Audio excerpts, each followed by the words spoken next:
네, 오늘 설교를 시작하면서 먼저 사진 한 장 여러분에게 보여드리고 시작하겠습니다. 네, 이 어린아이 귀하게 생겼죠? 누구는 히딩크를 닮았다 이런 얘기를 하는데 입을 꼭 다물고 손에 주먹을 쥔 이 어린아이, 이걸 보면서 생각나는 단어들이 있겠지만 저는 한 단어를 생각해냈습니다. encouragement, 바로 격려입니다. 저는 오늘 격려에 대한 메시지를 여러분들에게 전하겠습니다. 격려라는 책을 쓴 켈빈 밀러라고 하는 분이 이 격려를 가리켜 뭐라고 했냐면 사람을 일으키는 가장 큰 힘이다. 사람을 일으키는 가장 큰 힘이다. 이렇게 얘기를 했습니다. 사진을 언제까지 올려놓으실 겁니까? 존 맥스웰은 모든 것을 변화시키는 격려라는 책을 썼습니다. 리더십의 대가인 존 맥스웰이 격려를 뭐라고 표현하면 모든 것을 변화시킨다. 그래서 우리가 격려를 하면 한마디든 두마디든 그 격려를 통해서 그 사람의 생각과 그 사람의 행동, 그리고 그 사람의 그 주변의 환경까지도 더 변화시킬 수 있다. 다 변화시킬 수 있다라는 주장을 합니다. 예를 들면 고린도전서 18장에 보면 사도 바울이 제2차 선교 여행 가운데 그리스의 고린도로 가게 됩니다. 이방 지역이지만 거긴 유대인들이 거기까지 따라와서 예수가 그리스도라고 전하는, 유대인들은 메시아가 그리스도라고 인정을 안 하니까 그들의 입장에서는 바울이 이단인 거예요. 거기까지 따라와서 박해를 하고 몹살게 굽니다. 얼마나 마음이 상했던지 바울이 이 고린도에서 잊지 못하겠다 하고 옷을 벗어서 탁 털어버립니다. 나는 죄가 없다. 만약 너희들에게 죄가 있다면 너희들의 머리로 돌아갈지어다. 그래서 떠날 계획과 그리고 작심을 합니다. 그리고 내일 모레 떠날 생각을 했겠죠. 근데 그날 밤에 예수님께서 타이밍을 놓치지 않고 환상 가운데 바울을 찾아오십니다. 찾아오셔서 하시는 말씀이, 바울아, 두려워하지 말아라. 침묵하지 말고 말하라. 내가 너와 함께 있을 것이다. 너를 대적하여 너를 해롭게 할 자가 없을 것이니 이 성중에 내 백성이 많음이라. 이게 바로 격려라는 거예요. 이게 격려입니다. 이 격려를 한번 받은 바울이 그 떠나겠다고 치를 떨던 그 땅에서 무려 그 이후로 1년 반 동안이나 사역을 합니다. 복음을 전하고, 그리고 사람들의 집에 교회를 세우고 하나님의 말씀을 가르칩니다. 많은 사람들을 세우고 많은 사람들을 예수님의 제자로 만들었습니다. 이게 바로 격려의 힘이라는 거예요. 격려가 격려의 힘을 낳는 것입니다. 제가 오늘 선택한 본문은 히브리서입니다. 히브리서에 대한 본문 말씀 가지고 오늘 말씀 전하겠는데요.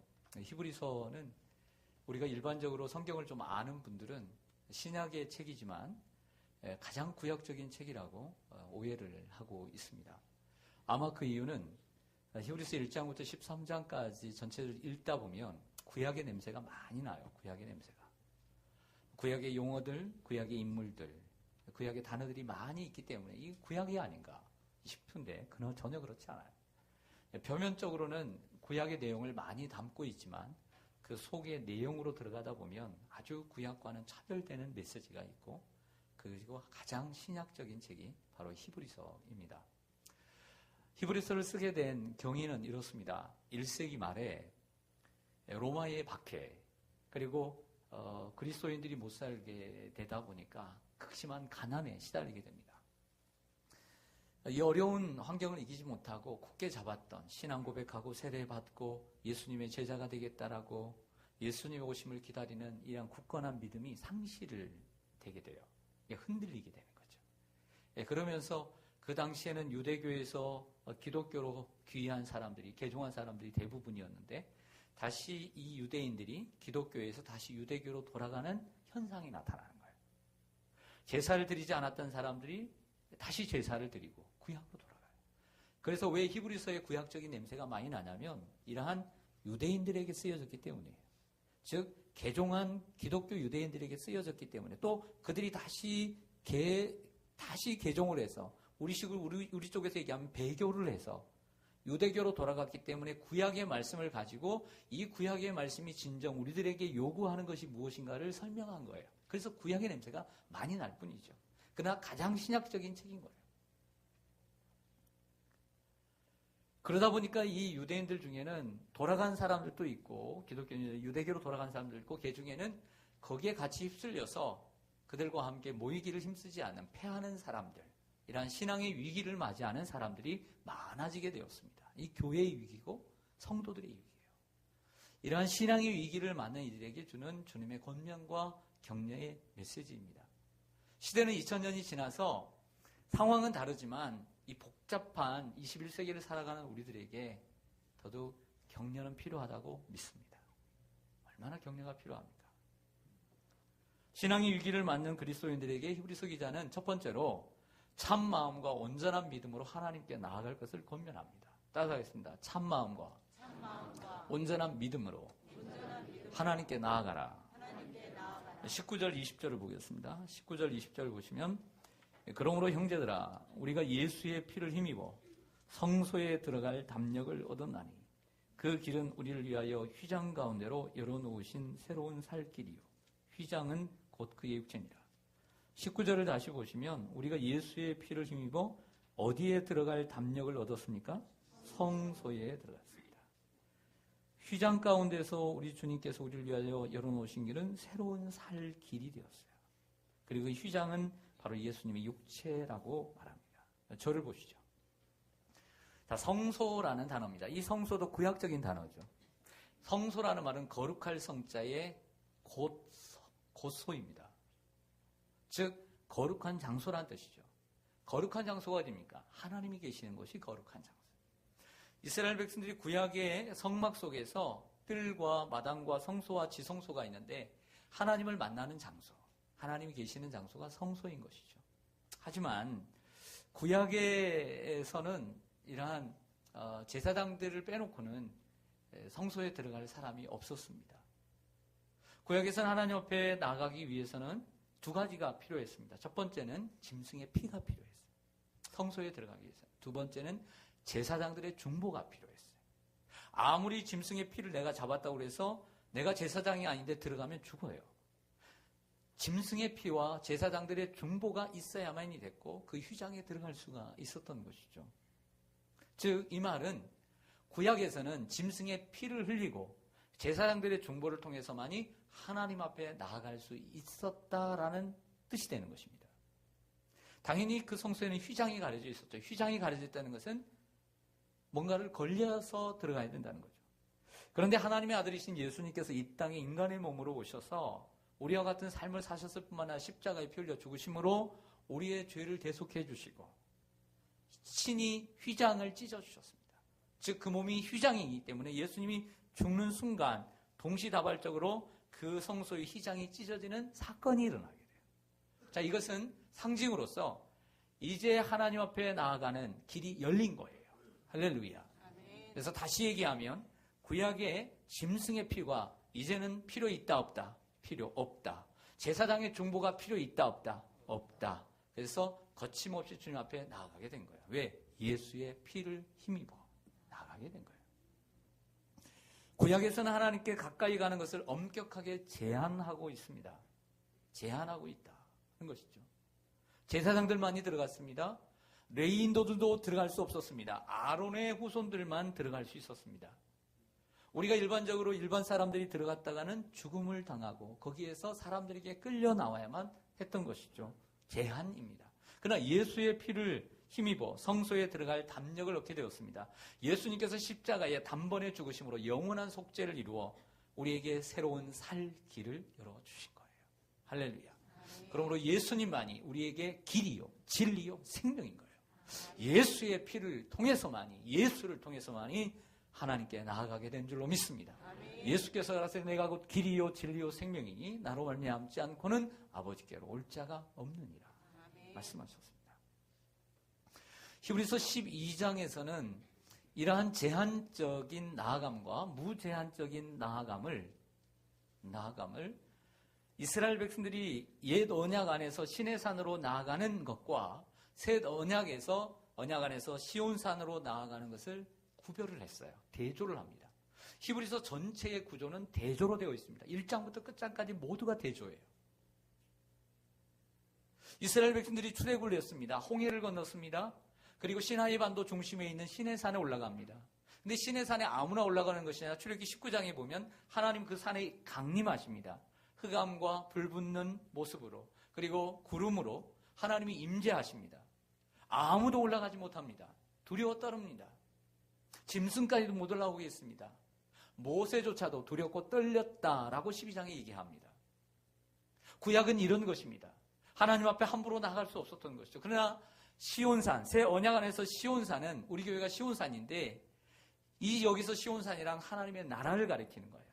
새 언약 안에서 하나님의 나라는 누구든지 올라갈 수 있고 누구든지 나아갈 수 있는 무제한적 나아감으로 인도하는 줄로 믿습니다.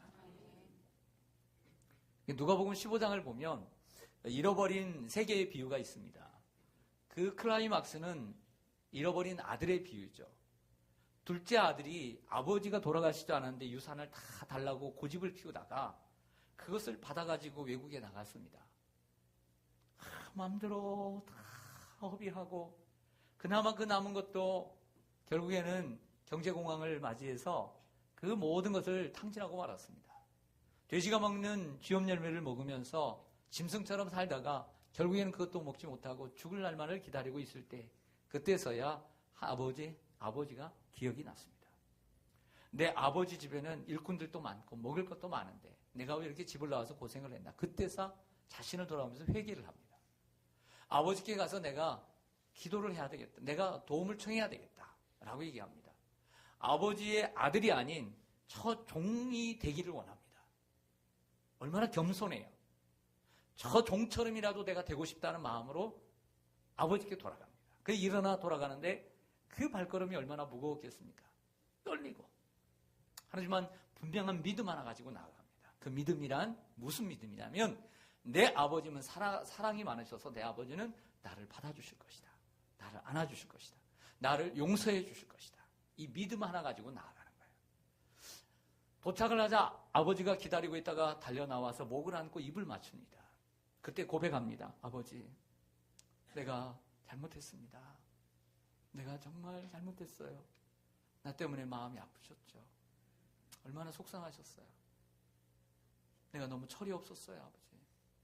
그러자 그 아버지가 얘기합니다. 얘야, 아무 얘기하지 마. 손을 꼭 붙잡고 집 안으로 들어갑니다. 그리고 많은 거기에 있는 종들에게 말합니다. 제일 좋은 옷을 가져와라. 입힙니다. 제일 비싼 반지를 준비해서 그 아들에게 끼워줍니다. 그리고 그에게 좋은 신을 신깁니다. 그를 용서하시고 그를 아들로 다시 받아주었다는 공적인 선언인 것입니다. 모든 사람들이 보는 앞에서 그렇게 했던 것이죠. 이 아들이 그 아버지 앞에 나아갈 수 있었던 것은 이러한 믿음 때문입니다. 아버지가 날 용서해 주실 것이다. 그리고 이 아들이, 둘째 아들이 그 당시에 아버지께 나아가는 마음이 참 마음이고 온전한 믿음인 거예요. 할렐루야. 그가 지금 자신의 상황에서 거짓 마음을 어떻게 가질 수 있습니까? 어떻게 그 상황에서 자기의 처지에서 참 마음을 갖지 않을 수가 없는 것이죠. 진실하죠. 아버지 앞에 고백하는 것이. 아버지 앞에 나가고 아버지 앞에 죄를 고백하는 것이 진실한 것입니다. 그리고 참 믿음으로, 참 마음과 온전한 믿음으로, 오직 아버지만을 의지하는 마음으로, 믿음으로 나온 것입니다. 오직 아버지가 나를 받아주지 않으면 나는 갈 곳이 없다는 믿음으로 나온 것이죠. 이것이 참 마음과 온전한 믿음이에요.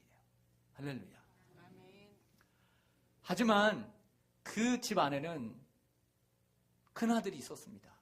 이 형인 큰아들은 아버지의 뜻을 늘 따르는 것처럼 보였고 아버지의 마음을 한 번도 상하게 한 것처럼 보이지 않았습니다. 하지만 이 아들의 진정한 아버지에 대한 태도는 참 마음이 아니었습니다. 알고 보니 거짓된 마음이었습니다. 아버지에 대한 믿음도 겉으로 표면적으로는, 형식적으로는 괜찮은 것 보였지만 실상 어려운 일을 보니 그 동생에 대한 태도뿐만 아니라 그 동생에 대한 태도가 중요한 것이 아니라 아버지에 대한 심각한 잘못된 태도를 가지고 있었음이 밝히 드러났습니다. 교회를 열심히 다니는 저와 여러분, 우리들도 경각심을 받아야 합니다. 오늘 하나님 앞에 나와 충성된 것처럼 보이고 그렇게 보이는 것처럼 보여도 그나들처럼 참 마음이 아니고 진실된 마음이 아니고 온전한 믿음이 아닌 거짓된 믿음으로, 불완전한 믿음으로, 진실된 마음이 아닌, 순수한 마음이 아닌 그러한 마음으로 나올 수 있다는 것이죠. 하나님이 원하시는 마음은 그 둘째 아들과 같은 마음으로, 참 마음과 온전한 믿음으로 나아가야 하나님이 받으시는 예배가 되는 것입니다. 둘째 아들이 회개하고 두렵고 떨리는 마음으로 아버지께로 나왔습니다. 오늘 추위 때문에 우리가 두려워 떨 것이 아니라 우리가 하나님 앞에 나와서 예배 드릴 수 있는 그러한 준비가 되었는지, 그리고 하나님 앞에 어떻게 우리가 예배를 드리고 하나님이 받으시는 예배가 되도록 그런 추위 때문에 두렵고 떨 것이 아니라 우리가 하나님 앞에서 두렵고 떨리는 마음으로 나와 예배 드리고 또 드려야 될 줄로 믿습니다. 그리고 이러한 진정한 믿음으로 하나님께 나아가는 사람만이 다른 사람들을 격려할 수 있는 격려의 자격이 있는 것입니다.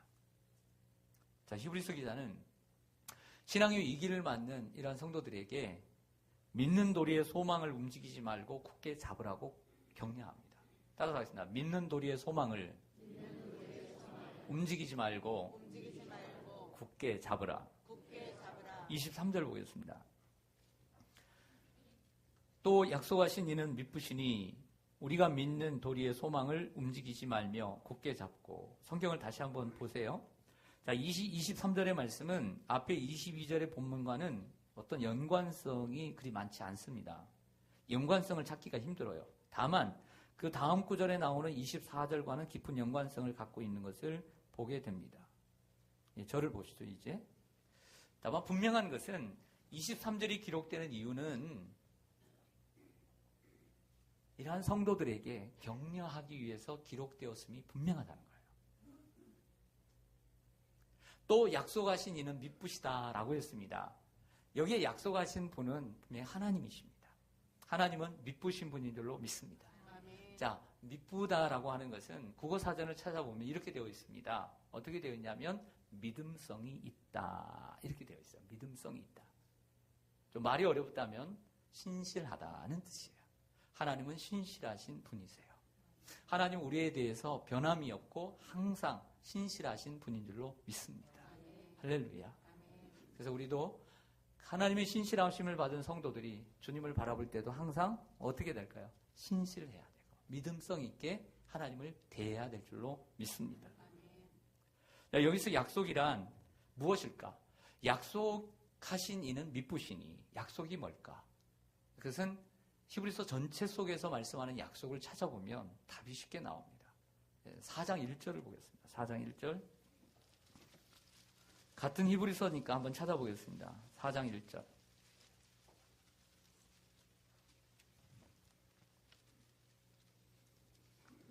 그러므로 우리가 두려워할지니, 우리가 두려워해야 된다는 거예요. 무엇 때문에 두려워해야 하는가? 그의 안식에 들어갈 약속. 그 약속이 나와요. 그 약속이 뭐냐면 안식에 들어갈 약속. 이 남아있을지라도 너희 중에서 혹 이르지 못할 자가 있다 없다? 있다는 거예요. 그렇기 때문에 두려워해야 된다. 저를 보시죠. 히브리서에서 말씀하는 이 약속하신 이는 그 약속이란 안식에 들어가는 구원을 의미하는 거예요. 구원. 근데 이 구원이 우리들에게 주어졌지만 그 구원에 이르지 못하는 이들이 있기 때문에 두려워할 줄 알아야 된다라고 하는 거예요. 교회를 다닌다고 구원받지 못한다는 거예요. 다 두려워하시기를 바랍니다. 믿는 도리의 소망을 굳게 잡으라. 흔들리지 말고 굳게 잡으라고 했습니다. 믿는 도리의 소망. 믿는 도리의 소망. 뭘까요? 여러분, 우리의 소망은 예수 그리스도인 줄 믿습니다.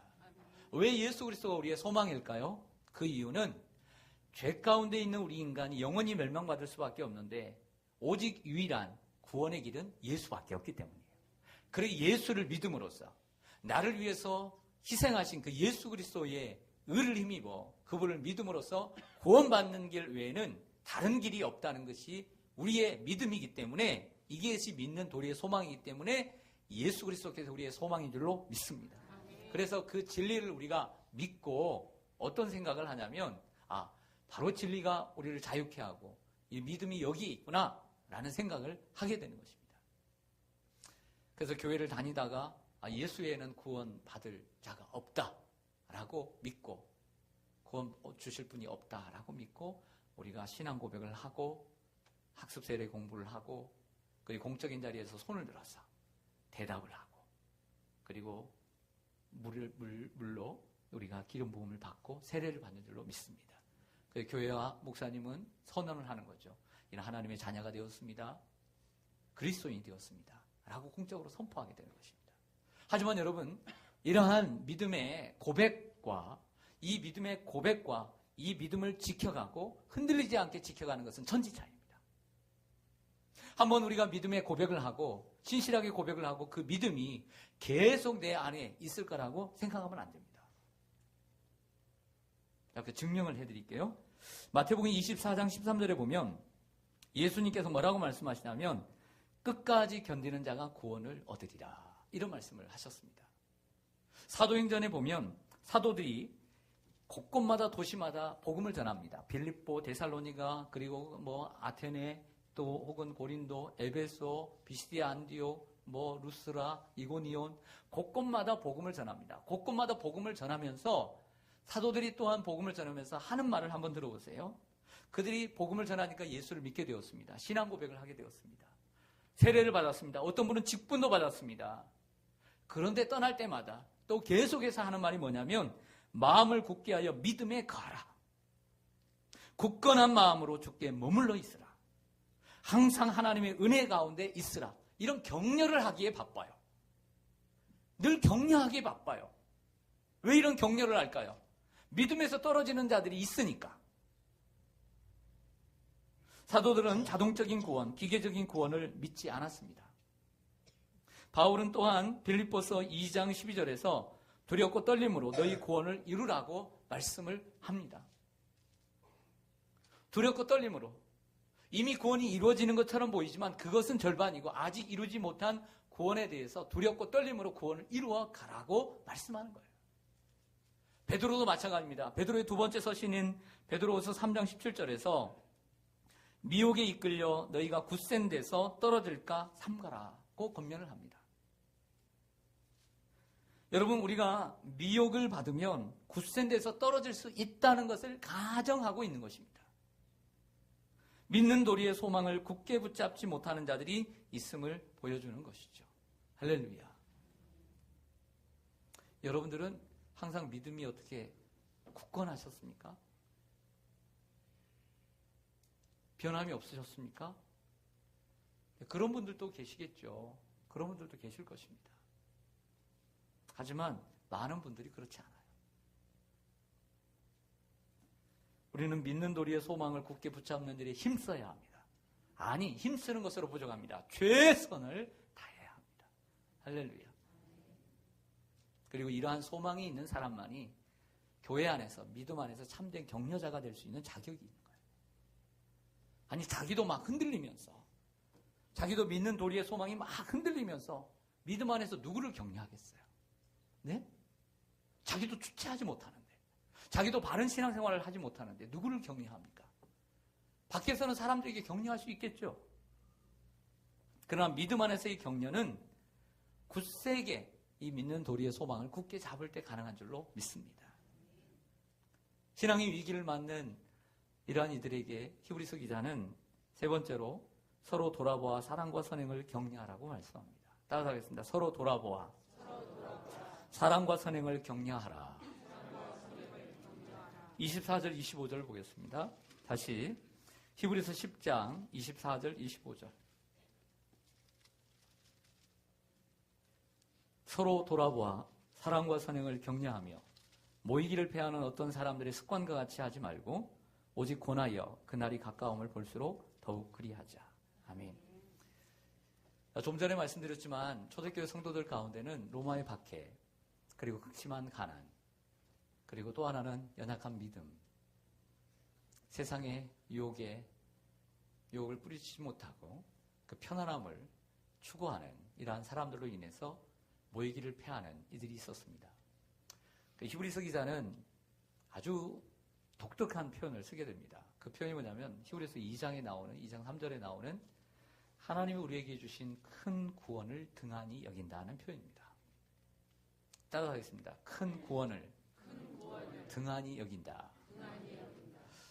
히브리서 기자는 예수 그리스도를 통해서 우리에게 주시는 그 구원의 은혜를 큰 구원이라고 표현을 해요. 큰 구원. 큰 구원.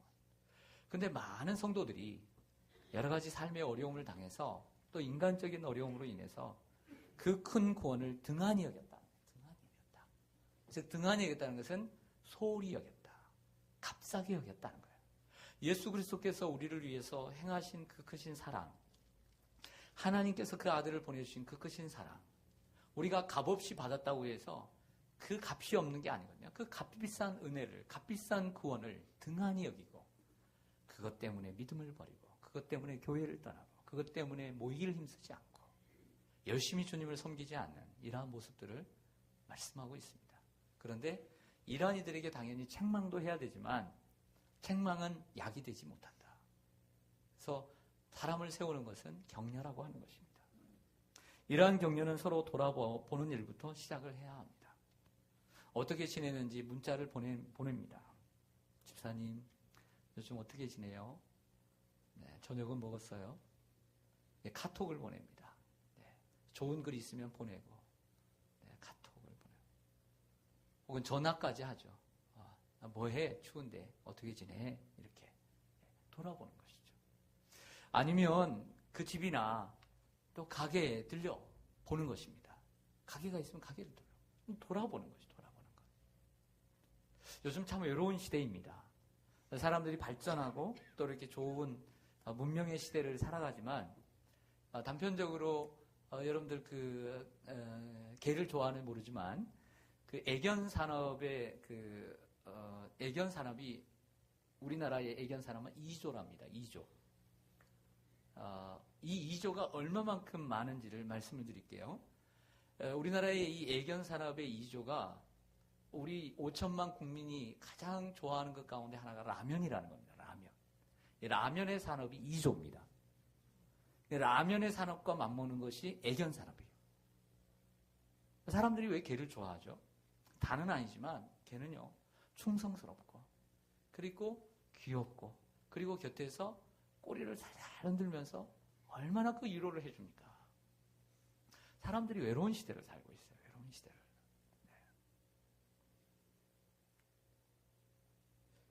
이 외로운 시대의 안부를 묻는 이러한 전화 한 통이 얼마나 삶의 활력소가 될 것인가라는 생각을 해보게 됩니다. 또한 성도들 가운데 갑작스럽게 어려움을 당하는 분들이 있죠.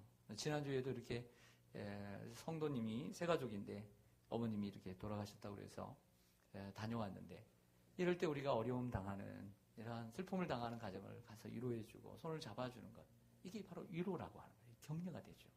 내가 어려울 때 나를 찾아주는 사람, 격려가 되는 것입니다. 자, 사진 하나 보여드리겠습니다. 자, 이 사진처럼 병원에 오랫동안 입원해 있거나 아니면 몸이 아파서 힘들거나 아플 때 누군가가 찾아와서 손을 잡아주고 또 기도해주고 또 내가 아픈 또 투병 중에 날마다 기도해준 분들, 이게 감사한 거죠. 위로가 되는 것입니다. 또 하나의 사진을 보면 엄마와 아이입니다. 아이가 공부가 잘 되는 것 같아요? 안 되는 것 같아요? 잘 안 되는 것 같죠. 네. 뭐냐면 우리 삶을 살다 보면 실패와 그리고 절망, 좌절을 느끼게 됩니다. 우리 부모들은 그런 것 같아요. 자기 자신은 옛날은 잊어버리고 우리가 성장할 때 삶의 좌절도 가난도 그리고 절망도 많이 느끼면서 살거든요. 때로는 자신의 어떤 무능력으로 인해서 나는 정말 이걸 못하는구나. 아니면 때로는 인생이 막막하기도 하고 그렇게 삶을 살았거든요. 근데 내 자녀는 그렇지 않을 거라고 또 그렇지 않아야 된다라고 생각하는 착각을 해요. 내 자녀는 뭐든지 완벽하고 내 자녀는 실패도 없고 내 자녀는 절망도 없고 어떤 무능도 없고 뭐든지 능력 있게 모든 것을 감당하기를 바라는 그 마음으로 자녀를 바라봅니다. 그러나 그렇게 바라봐서는 안 돼요. 우리가 그렇게 살지 않았거든요. 우리의 주위에도 보면 시리와 좌절에 빠져 있는 분들, 그들을 찾아가서 위로해 줄 때 큰 위로와 격려가 되는 줄로 믿습니다. 오늘 25절을 보면 모이기를 패하는 어떤 사람들의 습관과 같이 하지 말고 라고 말합니다. 사실 모이기를 패하는 것은 습관이 되기 쉽습니다. 좋은 습관을 들여야 합니다. 한번 생각해 보죠. 여러분들 가족들을 한번 생각해 보세요. 가족들의 행하는 것 다 똑같아요, 안 똑같아요? 1년 전이나 지금이나 같아요, 안 같아요? 자는 것도 같아요, 안 같아요?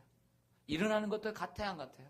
게으른 사람 언제나 게으르고 부지런한 사람 언제나 부지런하고 그래야 안 그래요? 안 그렇습니까? 이게 습관이에요, 아니에요? 말하는 것도 습관이에요, 아니에요? 저도 똑같이 습관입니다. 교회로 오는 것, 몇 시에 오는 것, 지각하는 것도 습관이에요. 일찍 오는 것도 습관이에요. 예배 잘 드리는 것도 습관이에요. 졸리는 것도 습관이에요. 눈이 개심칠해 떠져 있는지 감았는지 뭔 생각하는지 이것도 습관이에요. 습관이 그 사람이에요. 습관이 그 인생이에요. 습관이 모여서 우리의 인생이 되는 거예요. 습관은 무서운 거예요. 그러면 잘못된 습관은 고쳐가는 게 필요해요. 잠이 내가 너무 요즘 늘었다. 조금씩 줄여가는 거죠. 신앙생활도 마찬가지입니다. 바꿔가야 합니다. 왜냐하면 그 습관이 내 인생인 것처럼 여러분들 교회 생활의 습관도 여러분들의 신앙 자체예요. 습관이라니까요. 좋은 습관을 가져야 돼요. 잘못된 모범, 나쁜 모범을 갖지 말아야 돼요. 좋은 모범문을 통해서 다른 사람에게 영향을 끼치는 것도 격려가 되는 줄로 믿습니다. 그런 성도가 여러분 곁에 있을수록 사랑과 선행으로 격려해 주시기를 바랍니다. 알지 못하는 고민도 있을 것이고 상처도 있을 것이고 그가 지금 크게 느끼는 짐도 있을 것입니다. 먼저 돌아보는 게 필요해요. 먼저 말하는 것이 필요한 것이 아니라 먼저 돌아보아서 그들의 형편을 알아보는 게 필요해요. 그 다음에 뭐가? 제스처가 따라가야 되는 것이죠.